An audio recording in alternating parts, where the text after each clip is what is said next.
Morning, everybody. Just wanted to talk about some of the sensitive material that has been floating around this week in the news because uh, I've been affected by it. This week has been really tough to see some of the images that we've seen. As a black female in Canada, I feel extra sensitive to it because I've seen it happen. I have been harassed by the police for no reason. I have seen young black males uh, being harassed by the police for no reason. My little brother is half Jamaican, half Italian. I watched him get harassed by the police for no reason. Uh, as the problem here is not to the degree as it is in the United States, where we're now seeing people get shot. I feel like this has always been happening. It's just that now we're seeing the footage, which makes it a little bit more real, and also makes me recount some of the experiences that I've gone through and to think, holy shit, I could have actually died in the same situation in the States. I could have seen my friends die. I could have seen my brothers die. Um, and it's scary. It's so fucking scary to see what's happening. And I'm affected by it. I wish I could be tougher but I am affected by it. I think I've cried every day this week from some of the footage that we've seen. And who knows if we just have more access to media, so we're seeing it more. But I do know, reflecting on my own experience here on this planet, that growing up, the way I've grown up is a lot different than how my white friends have grown up. I've always known, it's been instilled in me by my single mom, that when dealing with the police, you have to be on your P's and Q's. You can't give them a reason. I've always known that. And, I joke about it sometimes with friends if I'm driving while black, that kind of stuff. We make jokes, but this is real, and this is a difference on how I grew up versus how my white friends have grown up.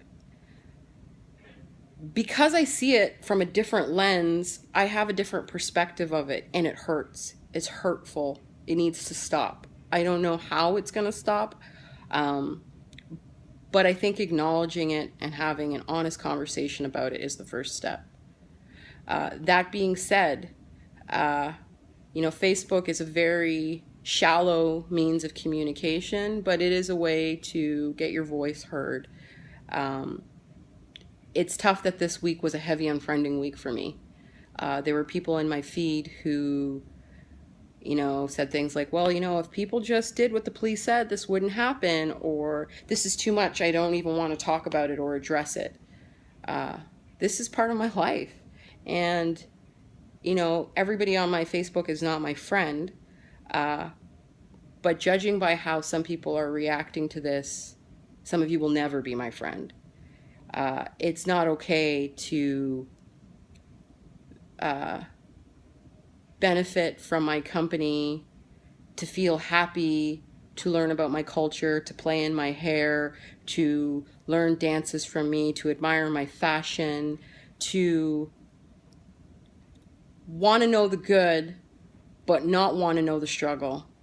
That's where this week has also been very sad, to kind of see that division, to see who's in your corner as best they can, or even those who just acknowledge that there's a difference in the black experience versus the white experience. Some people just don't want to even acknowledge it.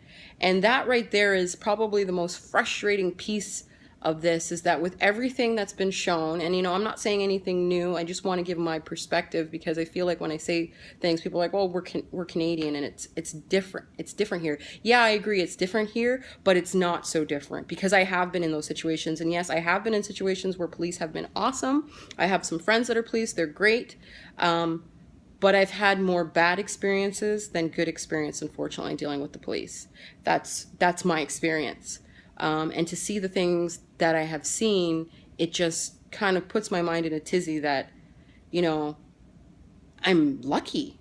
I'm lucky. The friends that I have that have walked away are lucky. And I've also noticed growing up, I was born in Scarborough. We lived there briefly, and then I lived in Jamaica. I actually started school there.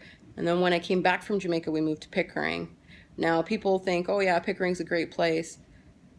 When we moved to Pickering in the, I would say, mid to late 80s, It was pretty rough. Where we live, there were skinheads. I was actually assaulted by like grown men. I remember some of the things they said to me at that time. Now Pickering has changed a lot, but knowing people from Malvern, Galloway, Chicheway, or Trethewey, I've seen a lot of stuff, and the stuff that's is coming up in media this week has impacted and hurt me because I've seen those patterns here, not to the extreme as the States, but I have seen the pattern with people in power disrespecting people based on their color. It's how it is.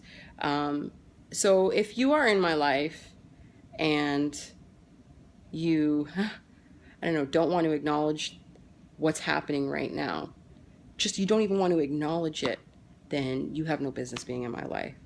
So to those in my feed that I've unfriended and to those who will be unfriended, even though, again, social media is a very shallow platform,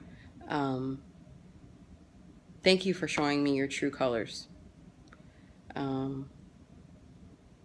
Yeah, and I just hope, I'm going to still continue to hope and pray for the best.